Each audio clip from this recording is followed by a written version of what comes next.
they really born in the wrong body, or was that a lesson for them to learn? I think it's such a delicate subject, but you have to really understand consciousness, and you have to understand what happens when the soul leaves the body. So there's a lot of consciousness floating around everywhere around us, we just can't see it, and this consciousness might have attached to their energy field, so that might be having a contributing factor. Also, maybe a past life, maybe where they were the opposite gender, they're so strongly attached to that life that might be coming through as well. And also, because I take people back to being in the womb as well, in the mother's womb, maybe there were things there that had a contributing factor that affected their mindset to how they felt about the body they've incarnated into in this lifetime. So then, Ken, if somebody was, say, for argument's sake, trapped in the wrong body, could they, through regression, I think so, because I think be helped? When I've seen people who are post-operative transgender people, it's a lot to go through to have that operation, and a lot of them,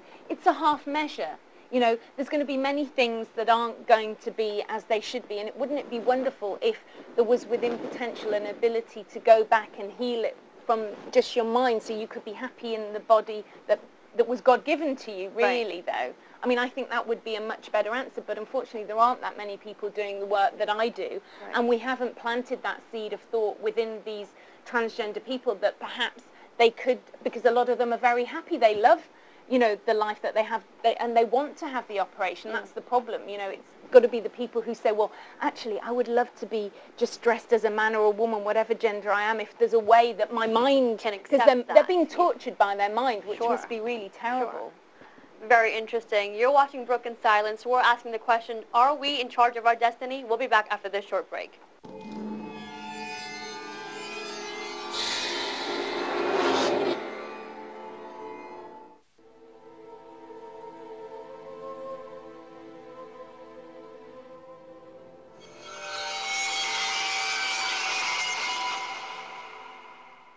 Hi, welcome back to Broken Silence. I'm Sanyya Gardez. The question that we're asking today is, are we really in charge of our destiny? Or does our birth chart, who we were in our last life, or even our name dictate who we will be in this one? Joining me on the panel is Andrea Fawkes, a visionary, intuitive, and regression expert, and Prakash, a professional astrologer. Thank you both for joining us on our show today. Prakash, let's start with you. Do you think that we really have complete control of our destiny, or does our astrological chart dictate who we will be and how successful we will be in this life? I can say yes and no, both ways. Okay. Yeah.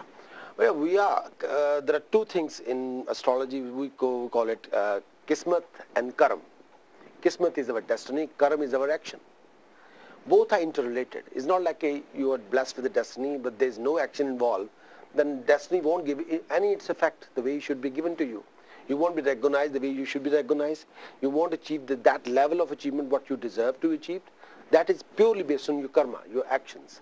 Destiny is always independent. Destiny is given to you from the previous karma you have committed in the previous life.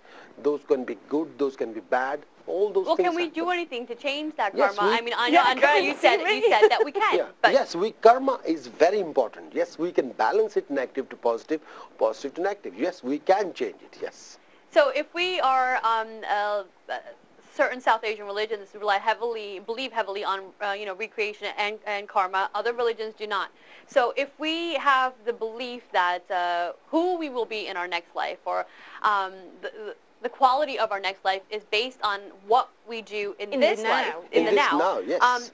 If you are saying that we can change our karma, then if I chose to be a bad person, go down the wrong path, commit hideous crimes, and then in my next life I decide I actually want to change my karma. I mean, is there kind of checks and balances in place? You have to pay back what you committed from the past life. Every minute, every second, we keep on changing. So then we can't change our karma. I mean, if karma is independent. Karma is your action. Yeah. You keep on changing all the time. You keep on changing for good. You can keep on changing for bad. It's entirely dependent on you, how you conduct yourself. Either I'm doing all the good deeds in this life from now on, or I can perform all the bad deeds from now on. That's my independent action. Yes.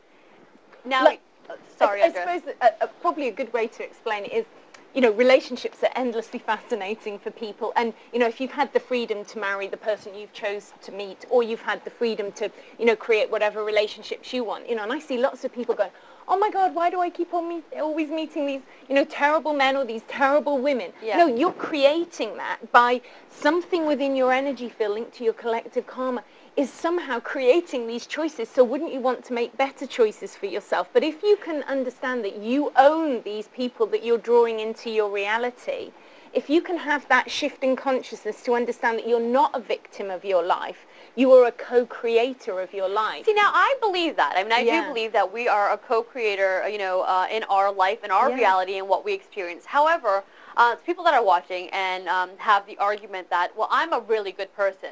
I do really good deeds. I give to charity. I take care of my family, yet bad things are always happening to me. You don't know what's going on in your subconscious mind. You don't know the negative cell memory that's in your mind, which is what we would call the collective karma of your cell memory of your past lives. So we need to go back to the origin of this. And yes, sometimes it's past life, but sometimes we've also co-created it in this lifetime. Just by what you've been thinking at a subconscious level? We don't even, our thoughts are all over the place. Most of us aren't conscious enough to understand where our thoughts are. They're all flying all over the place. And then we don't understand what these thoughts have created, and then we're wondering why a week later or 2 days later we've created a certain reality because of how your thoughts are. So you need to understand that you can start to hone in your thoughts to be more positive for yourself, and that's why we see people doing things like NLP, because we don't even realize what abusive things come out of our mouths, not just to other people, but to ourselves as well. Prakash, in, especially in our South Asian culture, when a couple is getting married, oftentimes we'll have a birth chart made for the groom and for the bride to see if they're going to be compatible. Yes. Does our birth chart really dictate who we will or will not get along with? Well, birth chart will give you compatibility, how you're compatible mentally, how compatible you are spiritually, how compatible you are physically. How can your birth chart dictate how compatible you'll be physically? But there are physically compatibility, physical relationships. But if I see somebody and I'm attracted to them, what does my birth chart have to do with that? You can see anybody. That is not going to put a bar on you. You can't see. But compatibility is going more than that. We can give you conclusive result. What will happen in the end? So I agree with this. Do you? So Yes. is it true that Cancers and Capricorns will be a good match? No. It's more detailed. That is a Mickey Mouse astrology, Cancer and Capricorn. No, Not at all. I absolutely agree with you. You can see somebody, but you don't know how this relationship is going to develop. Relationship is developing like How specific do you have to get in terms of astrology? Does your name play a factor in this at all, or not really? Name is important, but not the way it should be. The most important is the date of birth, the place of birth, the time of birth.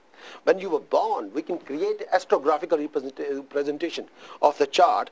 When you were born, that time when you were born, what is happening at that time?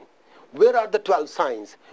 How the combination with the 9 different planets? So if I want to have a child, and I want to ensure that this child has the best life it can possibly have, does that child need to be born at a certain time, on a certain day, at a certain time of the month? There are 2 times you can't dictate, the time of the death and the time of the birth.